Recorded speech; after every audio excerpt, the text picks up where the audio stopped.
তেল লাগবে, তেল তেল তেল তেল, অনেক রকম তেল আছে আমার কাছে, অনেক রকম তেল আছে। নেতা বুঝে বুঝে আমি সিট পাওয়ার জন্য শুধু তেল মাখবো, তেল। হ্যাঁ, রাখবো না আর বোতল ভরে, মাখবো তেল শরীর ধরে। মানে কার শরীরে কতটুকু তেল মাখা যায়।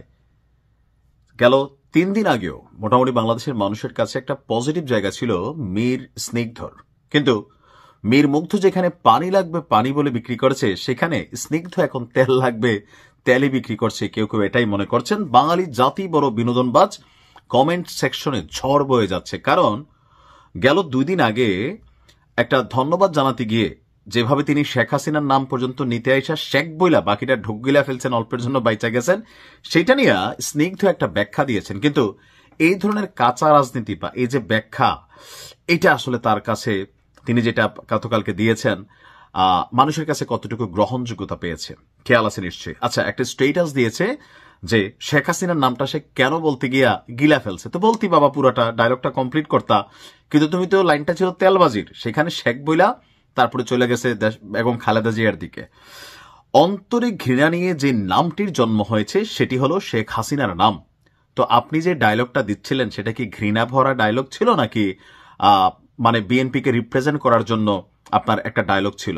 প্রথমত আপনি কিন্তু ডায়লগটা দিছেনি একটা তেলবাজির ডায়লগ, সেখানে বেগম খালেদা জিয়ার নাম নিতে গিয়ে আপনি শেখ বইলা পরবর্তী সময় কাটছেন, আবার এখন আইসা পাঠার মতন বোকা মানুষের মতন আপনি এই একটা বক্তব্য দিলেন। স্নিগ্ধ বলছেন যে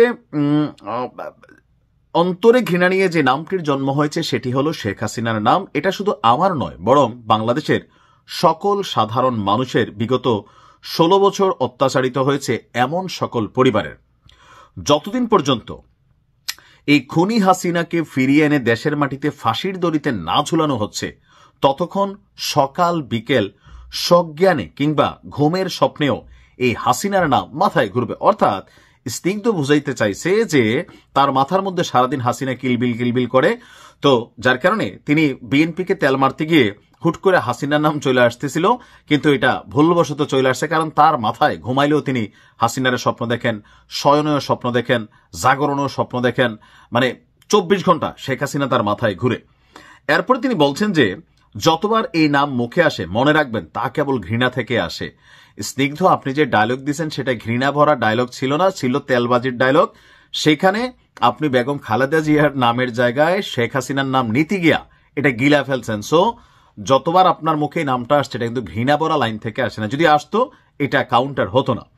এরপর তিনি বলছেন যে এই খুনি শেখ হাসিনা যতদিন ফাঁসির জড়িতে না ঝুলছে ততদিন শান্তি নেই। শান্তি আসলেই নেই, কারণ যারা জুলাই যোদ্ধা ছিলেন প্রত্যেকে কিন্তু এই ভয়টা পান যে শেখ হাসিনা যতক্ষণ ফাঁসি না হয় এদের জীবনের নিরাপত্তা নাই, সেই কারণে তারা প্রত্যেকে চায় শেখ হাসিনার ফাঁসি হোক। এটা খুবই সিম্পল।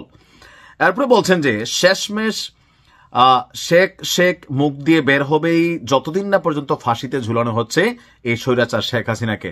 হাহা রিয়েক্ট কত হাজার আসছে আমি বলি। তার পোস্টে আমি যখন করছি 70,000 রিয়েকশনের মধ্যে 57,000 রিয়েকশন হচ্ছে হাহা রিয়েক্ট।